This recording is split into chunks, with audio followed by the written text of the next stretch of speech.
नरेंद्र मोदी आज महाराष्ट्र दौऱ्यावर आहेत। पंतप्रधान नरेंद्र मोदींची आज कोल्हापूरमध्ये प्रचार सभा होईल। महायुतीचे उमेदवार संजय मंडलिक आणि धैर्यशील मानेंच्या प्रचाराकरता ही सभा पार पडेल।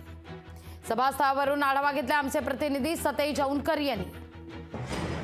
महायुतीचे कोल्हापूर लोकसभेचे उमेदवार संजय मंडलिक आणि हातकणंगले लोकसभा मतदारसंघाचे महायुतीचे उमेदवार धैर्यशील माने यांच्या प्रचारार्थ आज नरेंद्र मोदी यांची कोल्हापूरच्या तपोवन मैदानावरती जाहीर सभा होते। सध्या मी आहे सभास्थळी आणि या ठिकाणी पाहतोय की खूप मोठ्या प्रमाणावरती पोस्टरबाजी आहे ती करण्यात आली आहे। जसं पंतप्रधान नरेंद्र मोदी हे या ठिकाणी येतील, त्यांचं स्वागताच्या कमानी आहेत त्या उभारण्यात आलेल्या आहे। हे प्रवेशद्वार आहे आणि या प्रवेशद्वारातूनच नरेंद्र मोदी हे आत सभास्थळी जाणार आहेत।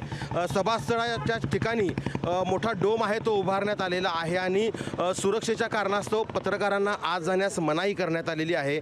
सध्या पासेस आहेत ते देण्याचं काम इथं सुरू आहे आणि पोलीस या ठिकाणी आहेत ते प्रत्येकाला पासेस बघूनच आज सोडण्यात येत आहे। खरं तर 10 वर्षानंतर नरेंद्र मोदी आहेत ते जवळपास कोल्हापुरात याच तपोवन मैदानावरती सभा घेत आहेत, त्यामुळे ते नक्की काय बोलणार याकडे खरं तर लक्ष लागलेलं आहे। हा संपूर्ण परिसर आहे, या परिसरामध्ये जवळपास 30 ते 40 हजार गाड्या बसतील अशी व्यवस्था देखील या संपूर्ण परिसरामध्ये करण्यात आलेली आहे आणि या संपूर्ण परिसरामध्ये सध्या पोलिसांचा जो कडेकोट बंदोबस्त आहे तो दिसून येतोय। साधारणतः 5 वाजता नरेंद्र मोदी आहेत ते या ठिकाणी येतील आणि या सभेला संबोधित करतील। जवळपास ते 35 ते 40 मिनिटं या ठिकाणी असणार आहेत आणि त्यानंतर ते पुढे गोव्याकडे रवाना होणार आहेत। मात्र एकूणच पाहिलं तर जो प्रचार आता लोकसभेच्या निमित्तानं सुरू आहे आणि आज नरेंद्र मोदींची कोल्हापूरच्या जी तपोवन मैदानावरती सभा होते त्या सभेमध्ये नेमकं नरेंद्र मोदी कोणकोणते मुद्दे मांडतात हे मात्र पाहणं महत्त्वाचं ठरणार आहे।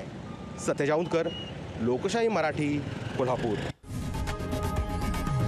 लोकशाही मराठी, ऐका, पहा, जागरूक रहा।